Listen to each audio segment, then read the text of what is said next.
Je voulais vous parler du décès, comment ça se passe lorsque les défunts partent de l'autre côté et de la crémation. Et ensuite, je vous fais un tirage réponse à votre question. Quand on vit un décès, en effet, c'est très difficile, très douloureux pour ceux qui restent, pour ceux qui partent aussi. Mais sachez qu'ils continuent à nous voir, nous entendre. Donc, on peut leur parler. Et sachez qu'il y a des réjouissances, des retrouvailles lorsque le défunt part. Sachez que de l'autre côté, lorsque le défunt arrive, eh bien, il est accueilli par son groupe d'âmes, ses proches disparus précédemment. Il n'est donc pas tout seul et son guide l'accompagne tout le temps. En ce qui concerne la crémation, sachez qu'elle n'a aucune conséquence pour l'âme, si ce n'est la peur pour l'âme qui n'a pas d'ouverture de conscience. Lorsque la famille décide, opte pour une crémation, eh bien le guide va expliquer à l'âme comment ça va se passer. Et si l'âme a trop de peur, eh bien elle va être éloignée de ce moment. Mais sachez qu'elle ne sera pas éloignée de ses proches dans tous les cas et pourra assister à la célébration. À présent, un tirage de cartes. Donc, je vous laisse poser une question. C'est le tarot que j'ai découvert, le Everyday Witch Tarot. Je n'ai pas d'action chez eux, mais je le trouve vraiment très, très bien. Je fais des formations, je forme avec ce tarot-là, donc il comprend les majeurs et les mineurs. Et je vous laisse poser une question tout de suite. Fais une pause si tu n'as pas ta question. Et on fait un tirage en croix pour voir ce que ça donne. Alors, je ne connais pas ta question, mais du coup, j'ai rajouté 2 cartes pour avoir plus d'informations.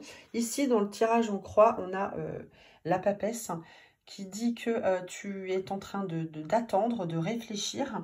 On peut avoir certains secrets. La papesse parle vraiment de faire le point, de méditer et puis de faire appel aussi à son intuition. La carte est assez explicite. En contre, ici, cette carte-là montre que la collaboration ou le travail ensemble peut être un peu difficile. On a 3 personnages et comme c'est en contre, eh bien, voilà, la créativité ou l'élaboration du projet peut être un peu difficile parce qu'il y a 3 personnes, parce que c'est en contre. Et en fait, on a deux pages de pentacle, enfin un page de pentacle et ici, donc 2 valets. Donc, dans le conseil, eh bien, on dit d'aller de l'avant, d'avoir des projets. Il faut vraiment se projeter. Alors, ça peut parler d'argent, puisqu'on a, encore une fois, des pentacles. Peut-être que le souci, c'est aussi l'argent. Et en réponse, eh bien, on dit que voilà, tu vas mettre les choses en place, hein, tu vas voilà, aller sur ce chemin. Ici, on a un bâton, donc on est prêt. Peut-être qu'on découvre qu'il y a ces nouvelles expériences. Donc, ça ne dit pas non, ça dit plutôt oui quand même. Surtout qu'on peut avoir l'aide d'un... Ici, cette carte nous montre qu'on peut avoir une aide avec ce roi d'épée qui a la connaissance, qui a une certaine culture. Donc, un homme peut venir t'aider, ou en tout cas une personne d'expérience peut venir t'aider dans le projet.